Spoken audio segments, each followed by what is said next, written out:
On a eu 30 jours pour habiller Franglish pour son Bercy. Très gros défi. C'est un très gros projet, on a la chance d'être dessus, donc on ne peut pas se louper.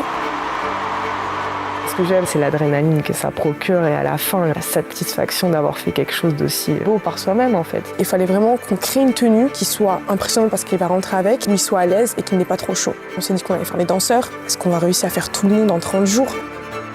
Une semaine avant, c'était la catastrophe. Avec Jenna, c'était la panique. Il faut qu'elle recommence tout. Je sais vraiment que ça va être très dur au niveau des deadlines. Je vais pas beaucoup dormir, ça va être chaud, mais je vais le faire.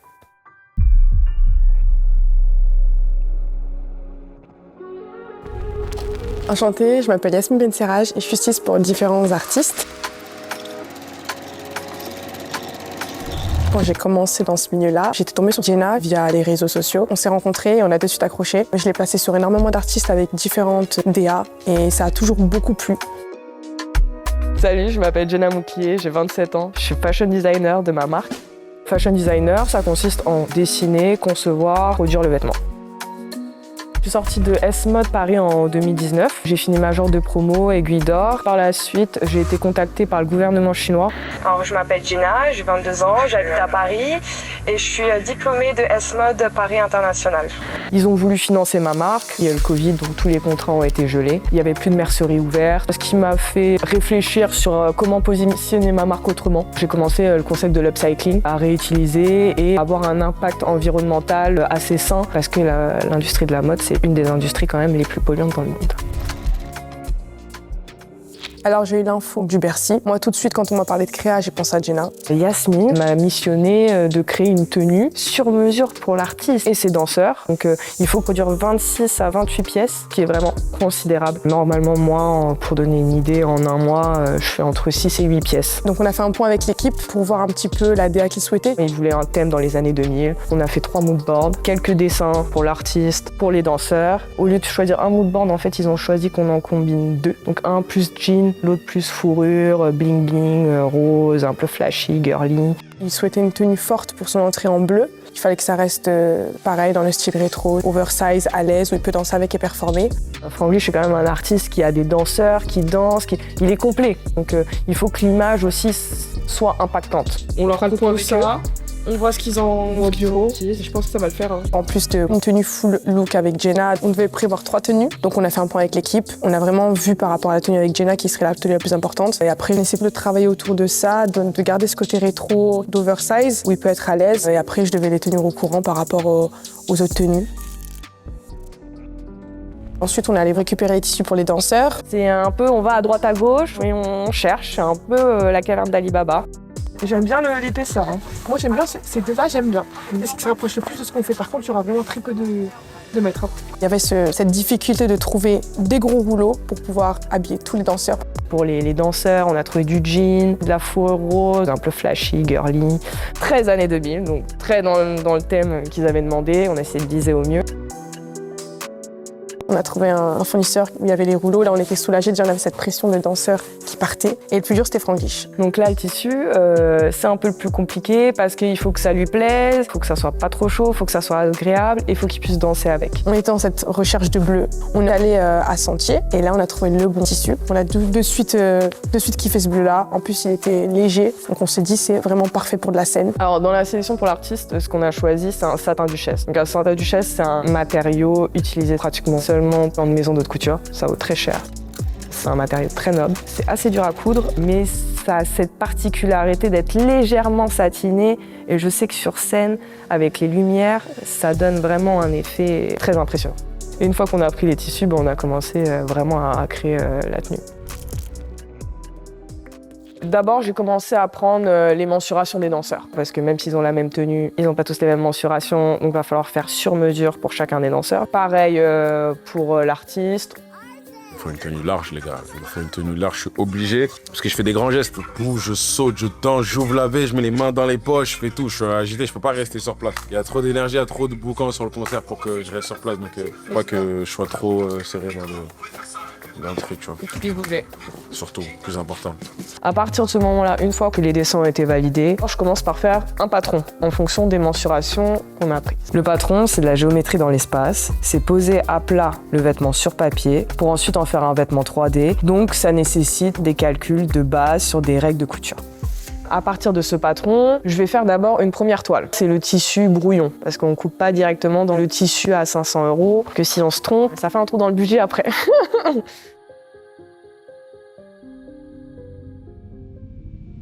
On a un problème.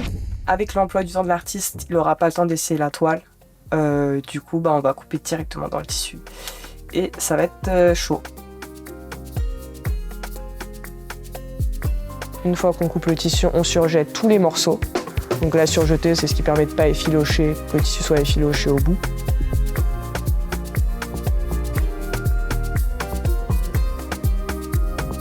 Ensuite, on va trouver le fil de la bonne couleur. Une fois qu'on l'a, on assemble tous les morceaux entre eux pour avoir le vêtement final. Ce que j'ai fait en plus, c'est que je suis venue coudre des V. Donc V pour son merch Vibe, parce que c'est le nom de son merch. On a essayé de faire la haute couture de son merch dans sa tenue. Donc on a rappelé le V de Vibe, brodé avec des perles, qui rend vraiment un effet pareil. Les petites perles, elles brillent légèrement sur scène avec les caméras. Je savais que ça allait rendre vraiment bien. Là, je viens enfin de terminer la tenue. Je pense que ça va être pas mal. Je suis assez contente du résultat. Il ne me reste plus qu'à attendre Yasmine pour qu'elle vienne récupérer la tenue et qu'elle fasse les essayages demain avec Lich. Et j'espère que ça va bien se passer.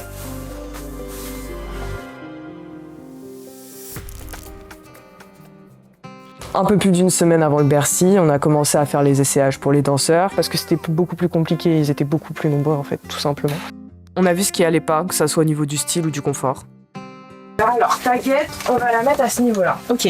Et là, je vais serrer et tu me dis... Quand c'est trop serré? On a ajusté les guêtres des filles pour éviter qu'elles glissent pendant le show. Et on fait pareil avec les chapkas pour les garçons. Il faut qu'ils soient à l'aise pour danser et performer. On a eu aussi un petit problème, on avait dessiné une jupe taille basse et au final, ils étaient plus à l'aise avec une jupe taille haute pour danser. Une jupe taille basse, c'est pas du tout le même patronage qu'une jupe taille haute. Donc du coup, toutes les jupes que j'avais fait, je suis obligée de les refaire. C'est une contrainte en temps encore parce que c'est du travail qu'on se rajoute. C'est ce qui fait aussi qu'on dort pas pendant quelques nuits. Le premier essayage qu'on a fait pour Franglish, déjà moi il y avait un peu de stress parce que du coup il manquait une tenue. Et pour Franglish parce que quand il l'a essayé, sa veste était trop courte, pas assez oversize et le pantalon était trop resserré. Une semaine avant, c'était la catastrophe. On a fait l'essayage et on a vu qu'il manquait 5 cm sur la veste. Le pantalon finalement il voulait un peu plus large. Ça m'a un peu stressée. Ça a demandé, je sais que la dernière semaine, de toute façon la dernière semaine c'est toujours la plus dure. Donc même si on essaye de s'y prendre en avance, de bien organiser, il y a toujours des petits couacs, c'est le jeu. Bon, là on est à G-6 du Bercy. On a fait les essayages hier avec Franglish et ses danseurs. Je dois réajuster la veste, enfin l'agrandir à certains endroits. Et le pantalon de l'artiste à agrandir. Ça va être très très chaud au niveau deadline. Donc on perd pas de temps, j'ouvre la veste et le pantalon et je rajoute de la matière pour agrandir les pièces.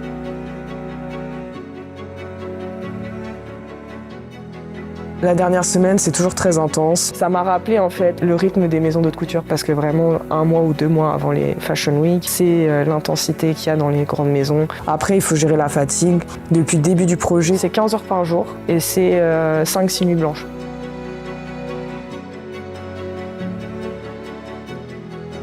Yasmine, ce rythme, elle le subit aussi. Entre le nombre de pièces à créer, les essayages et les changements de dernière minute, ça commence à être chaud pour le Bercy. Jusqu'à la veille, on avait 3 tenues. Et puis, en last minute, à 17h30, je reçois un appel de Franglish qui me dit que du coup, ils ont pu combler ces 2 guests qui n'étaient pas présents et que du coup, on partait sur 5 tenues. J'ai appelé Jenna en panique. Jenna, il nous faut 5 tenues, il m'en manque 2. Elle a été sur la tenue encore à finir. Donc, c'était intense. Là, il est 18h. On doit être au Bercy demain à 11h ou 10h. Concrètement, là, on va envoyer des mails en urgence à des showrooms qui ferment à 19h. Tu contactes les showrooms, tu contactes les créateurs. Tu peux être dans 30 minutes sur les champs. Vas-y, carré. Allez, Super. Après voilà, nous stylistes, c'est sûr qu'on doit avoir un petit peu des pièces entre guillemets de secours en background, mais là vraiment il y avait beaucoup de charge de travail, on était vraiment sur encore la tenue des danseurs, glitch, j'étais sûre de moi pour 3 tenues. J'en avais prévu une petite au cas où, mais quand on m'a dit vraiment qu'il fallait 2 full looks, j'avoue que c'était un petit peu hard. On a pu se débrouiller, Dieu merci, mais il y avait beaucoup de stress et de pression à la veille. Le jour J, je suis en galère. Il y a 2-3 trucs que j'ai pas terminé, des petits ourlets à faire, voilà, mais il faut le faire en fait. C'est tous les petits trucs de finition. Il y a toujours un truc à faire, c'est jamais fini. Plus jamais je me donne ça en défi en aussi peu de temps. Plus jamais. Mais tu m'étonnes. En fait, toute seule, surtout. Et là, c'est maintenant que ça joue. C'est là, il faut qu'ils essayent tous les trucs chelous. Ouais. J'apporte une machine là-bas. Je sais plus ce que je dois prendre, tout est éparpillé. Et j'ai que je fais cette nuit. J'ai voulu des tailles hautes. Voilà, toutes les jeux. J'ai trop peur d'avoir oublié un truc. Comme ça. Je prends ça au cas où, on sait jamais. Voilà, les 2. Voilà, ça c'est la réalité du métier. On fait pour que tout se passe bien, que l'artiste soit content et qu'il n'y ait pas de galère. Quand on arrive dans les loges de Bercy, déjà je check si tous les vêtements sont bien là, si on n'a rien oublié. Donc avec Jenna, on a placé nos tenues sur tous les portants, étiquetés au nom de chaque danseur. Donc ça va leur permettre de trouver et d'essayer rapidement les tenues pour vérifier qu'il n'y a pas de problème ou d'ajustement à faire en dernière minute. C'est aussi les portants qu'on va descendre derrière la scène. Quand le concert il sera lancé, Il va falloir faire les changements avec les danseurs parce que les danseurs ont 4 tenues. Surtout qu'on est dans un couloir pas plus large que ça. Donc si tu veux changer 8 danseurs plus un artiste dans un couloir comme ça, derrière la scène, c'est très compliqué avec tous les gens du staff en plus qui sont là et tout. Donc c'est hyper compliqué. pendant que les danseurs ils sont en train de se préparer et de faire les dernières répètes, on prend les tenues, on stime un dernier coup et on les dépose directement dans la loge de Franglish. Maintenant, on n'a plus qu'à attendre que Franglish soit là pour pouvoir checker que toutes les tenues soient good. Pendant ce temps, je rafistole quelques patchs des autres tenues qu'il portera sur scène. Là, on commence à sentir la pression monter parce qu'on est à quelques heures du concert et on sait que c'est là où tout va jouer. On n'est jamais à l'abri d'une galère de dernière minute.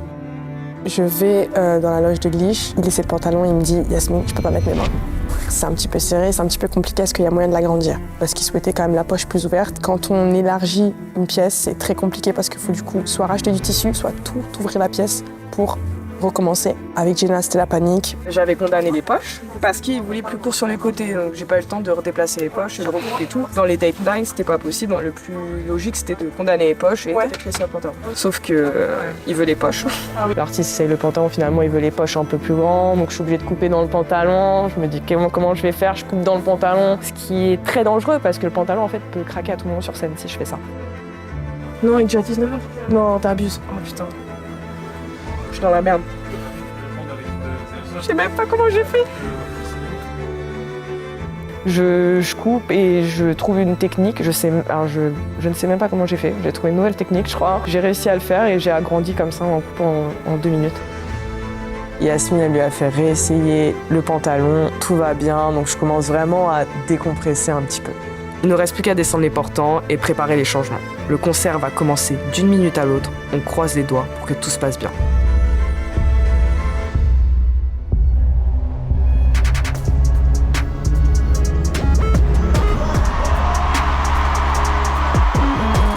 Franglish monte sur scène, on a cette fierté, on est contente, on a enfin pu concrétiser tout ce projet-là, mais on a toujours cette pression de se dire est-ce qu'on va réussir à être à l'heure pour le changement? Est-ce que tout va bien se passer? Est-ce qu'il n'y a pas une veste qui va craquer au dernier moment? Donc tant que l'artiste est sur scène, on lâche rien, on est sous pression. Quand je le vois monter sur scène, c'est un mélange entre le stress, parce que c'est quand même un mois de travail intensif, et la joie aussi de voir le résultat final sur scène, dans cet environnement, avec les danseurs autour. L'artiste est sur scène, il porte notre tenue, il danse, il est à l'aise, c'est le plus important pour nous. Donc la pression, elle redescend un petit peu. Les changements, on a géré, c'était hyper fluide, ça s'est bien passé, alors que vraiment de base, c'était pas gagné. Il n'y a pas eu de problème de changement, l'artiste a mis ses 5 tenues. Tu vois les danseurs qui sont aussi contents, tu vois son producteur qui te remercie, qui dit t'as fait du bon taf. Tu vois l'artiste, elle smile en sortant de scène, et là pour nous c'est la satisfaction. Je suis quand même fière de moi parce que c'était un gros projet, les deadlines étaient vraiment très short et on l'a fait à 2. Normalement, ça nécessite une équipe beaucoup plus importante derrière. Donc oui, on peut être fier de nous, on a fait du beau travail Et on a fait un Bercy quand même, quoi.